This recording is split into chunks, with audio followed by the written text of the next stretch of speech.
Hey, what's up again, everybody? It's Robert184, 2Rs2Bs from gundam.tk, which is gundamreviews.net.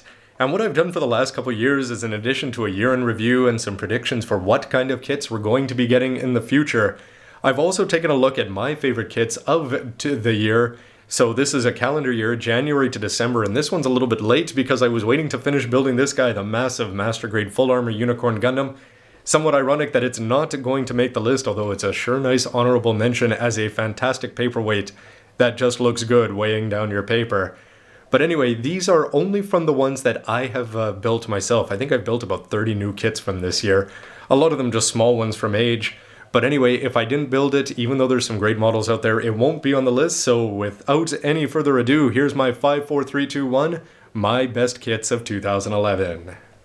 And a quick rundown of my picks for 2010, you've got the high-grade Afterwar Gundam X pipping the God Gundam for 5th, Master Grade Wing, who didn't love that, in 4th place. High-grade 00 Quanta beat the Master Grade out for number 3. Real grade Char Zaku 2 beat the Gundam for number 2, and my favorite kit of the year last year, in 2010 anyway, was Master Grade Red Frame, going back to early in the year. My number 5 is going to show off just how subjective this can be sometimes, because yes, there's problems with all of these models, but sometimes there's other factors that just that push them over the edge. And in this case, my number 5 pick is going to be the Master Grade 00 Gundam, and I'm going to go with the 00 Riser variant as opposed to the 7 Sword one. Which, despite the fact that it was really cool, it's just because it wasn't animated, I'm going to give the edge to the Riser. Sure, there's problems with weight and this and that, but the drives look great, and it's such a huge step up over the 1/100th non-grade, despite not costing that much more. The little details like the green blades all over the place and the light-up parts, everything about this kit screams Master Grade in quality, and it's something that I can't imagine 2011 not including. At number 4, the Real Grade line has been going from strength to strength, and there was lots of good ones that came out this year, but I'm going to give the edge to the Freedom Gundam for my 4th favorite Gundam of the year.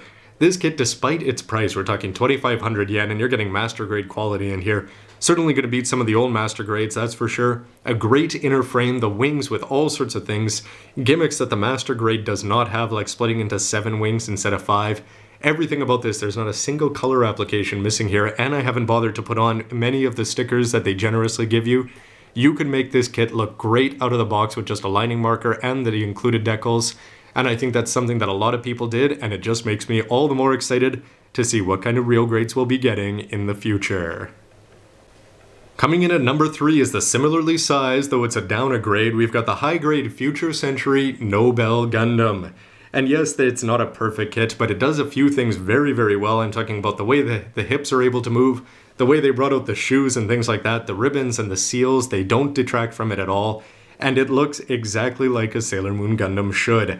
Now, the real reason this is on here is just because it's a 15-year wait from since G Gundam for this to get released in model form, and we've only had a fixed figuration outside of some older stuff for this, and the fact that it got the Berserker mode is just an added bonus. But this Nobel Gundam, again, really made 2011 a year to shine, even for inexpensive, low-grade kits.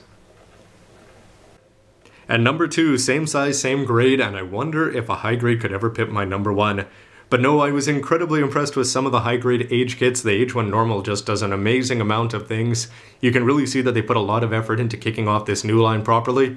But I have to give the edge to the Age 1 Titus, which for 1,200 yen is just going to have so much playability. At the very beginning, I wondered if having wares was just going to be cheap because you'd be building the same chest and head over and over again.